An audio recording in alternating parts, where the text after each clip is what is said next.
Something I underlined and wanted to make sure that I told you all that. I'm not her boss at work and I'm not her boss at home. But I did ask her boss, who couldn't be here, a question about her. And he said, she's truly dedicated as a patient advocate. Her primary goal is to take care of patients and be their advocate. And this is exemplified from community events and the support to making sure her entire team is prepared to transport and care for patients, not only by air, but sometimes by ground, which many of you know, the ground runs from here. In fact, the person that nominated her wrote the following, which I thought was interesting to share. This individual goes above and beyond for not only her whole base, but for the entire community. She puts in extra hours every week to help with community activities, base events, etc.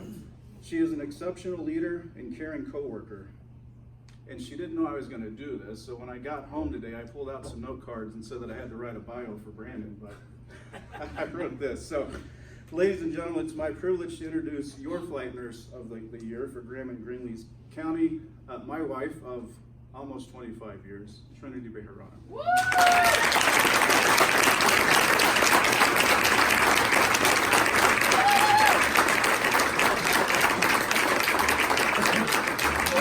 I didn't make her come up on purpose because I know I'll pay for all of that sometime at home.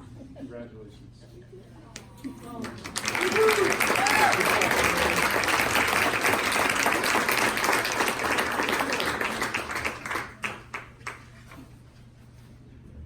Very good, thanks, Eric.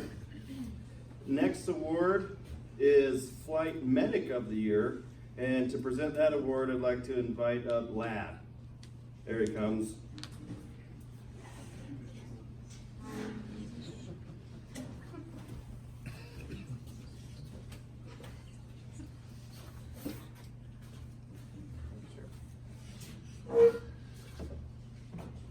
The Flight Medic of the Year this year will not be getting a kiss on the forehead. Come on, lad. And Eric, I've got one daughter, and if you see glitter on me, it's not from her. And don't ask. Maybe I like the way it looks. It's a privilege to give this award out tonight. The person that it goes to, I feel like I've taken 1 million flights with, and transferred and helped out a lot of people with his help. Two things happen every time I fly with this individual. He always beats me to the hospital. I think we're on call from home in my company, and we don't. We can be out on a tractor. We can be, as long as we're within 20-25 minutes of the hospital, we're okay. This particular guy, I think, sits in the parking lot dressed in his light suit, like Superman style. He's got his clothes over top. He unrolls his sleeves, jumps out, and he's ready to go. Either that or he drives like a maniac and he just runs, because he lives farther than I do, and I'm yet to beat him to the hospital. He's a very eager individual. The other thing that happens, other than him beating me, is he gets a hug from every single patient that's over the age of 75. I think he's figured out the secret to life. I'm not sure how he does that, but yes, he gets a hug from every little old lady that we transfer. I'd like to share a brief story about him, kind of a defining moment. I feel like our experiences in EMS can really be defined by 1 or 2 events that we took part in. That we might have been a bystander, we might have been somebody that physically helped do CPR on somebody that we knew, or somebody that we really care about. But I felt, just about every good and bad story in EMS starts with, we got a phone call. The phone rang, and we saw on caller ID, and that's kind of where this one started. We got a phone call to respond to a patient that was down in the San Carlos hospital. The rotors couldn't get her out for weather. It was kind of some tough weather, and we got called to fly in there. I do remember a lot about this day. I remember being buckled in and bouncing my head off the top of the plane, flying in there. We got off the plane, we went code 3 to the hospital, and when we got to the door of the ER room, we knew that things were kind of going south. Walked to the door, and at first glance, I scanned the room just to see what was going on, and immediately I was taken back. I was thinking, where's my mom right now? She needs to help me. You know what? I'm a little unsure, and I get slammed in the side by this medic, just barreling toward the bedside. He goes straight to the head of the bed, and the doctor, the doctor that day was actually a clinic doctor, and obviously a little bit behind the 8 ball on this one. They had been doing CPR on this 2-year-old for a little bit before we got there. He hip checked the doctor. It was funny to see the eye contact that was made with this medic and the doctor. He was just like, get the hell out of my way! Like, you're done. I'm here. The doctor was plenty happy to step aside. I don't know if that's because he was bigger than he was, or if he just needed the help. But this medic went ahead and started to work on this patient. Within an hour, because of this medic, the patient had a very stable airway, had been intubated by this medic. Interventions were performed that allowed us to take a very stable patient onto Phoenix Children's, where she received care.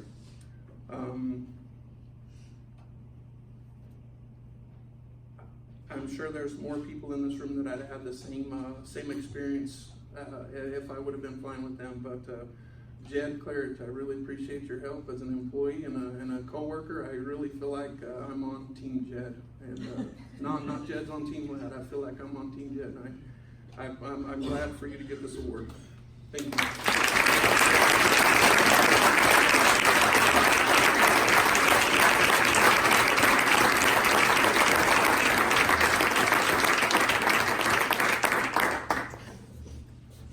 Thank you, lad. Congratulations, Jed. Sorry, I really can't think, so I'm literally crossing things off. Okay. The next award that we need to hand out, I need Natalie to come up here. And the award mysteriously disappeared, but we're gonna put him in the limelight anyway. So, Natalie, present your fake award. Riley forgot who he was dealing with. We're a group of people that adapt and overcome on a daily basis.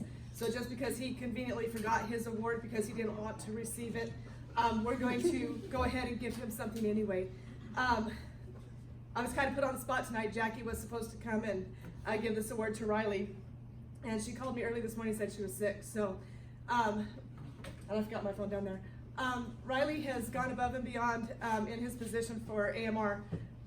He has to play a balancing act between the employees who are very needy, like myself, and between corporate, who is even more needy, and walk that fine line to keep everybody as happy as he can. Like I said, he conveniently forgot his award because he thought if he didn't have it here, we wouldn't give it to him, and he had another thing coming. So Riley, come up and get your award, honey.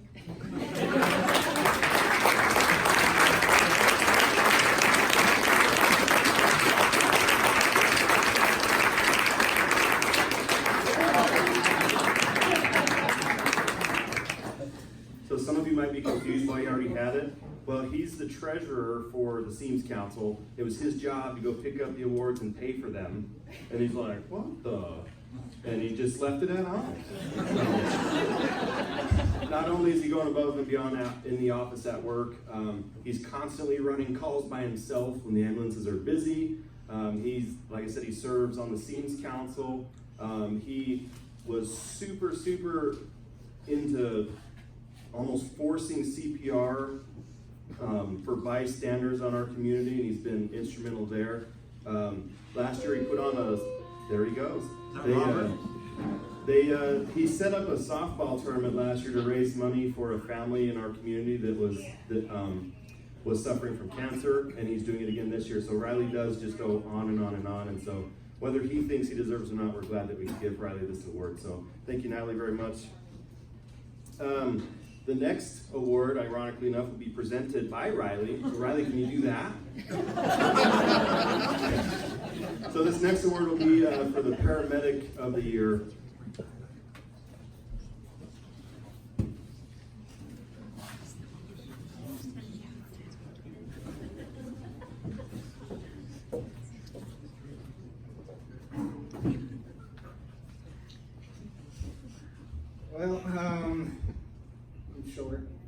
word than Brandon.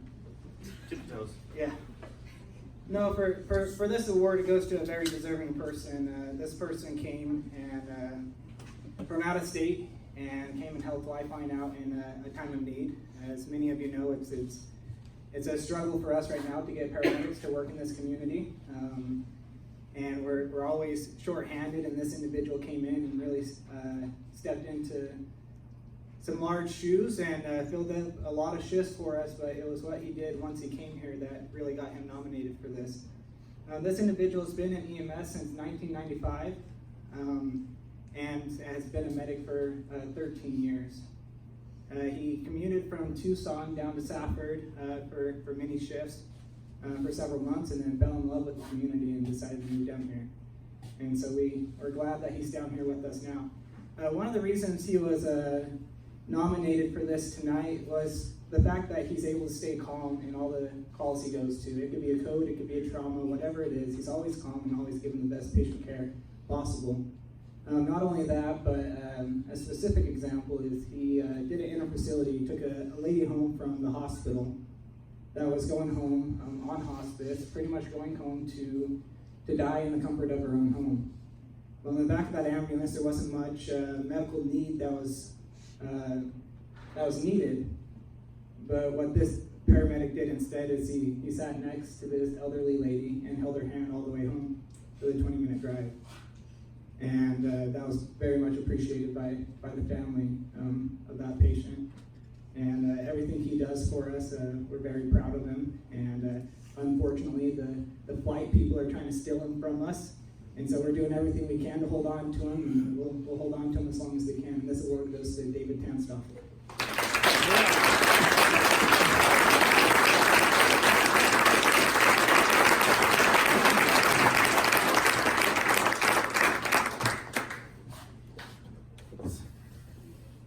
David, stay right here. Stay right here. So the next few awards go to a few individuals that have put in some time in EMS. And these guys are nuts. I mean, they've put in the time, they've seen what goes on out there, and they still come back every shift, which I think is sometimes ridiculous. But so we have some 20-year pins, and we have 3 recipients this year, 2 of which I believe are not here. Just scanning to make sure. So the first one goes to Jim Conway, who's a paramedic for Freeport here in Safford, and Jim has a long history of EMS services or service for multiple agencies, which I think is interesting. I think most people who work that long have worked in lots of places. So Jim Conway earned a pin. Also, Ray Bejarano also earned his 20-year pin, I think actually a couple years ago. But we wanted to present those to them tonight, but they're not here. But you heard from Riley that David's been in EMS since 1995, so clearly he deserves a 20-year pin.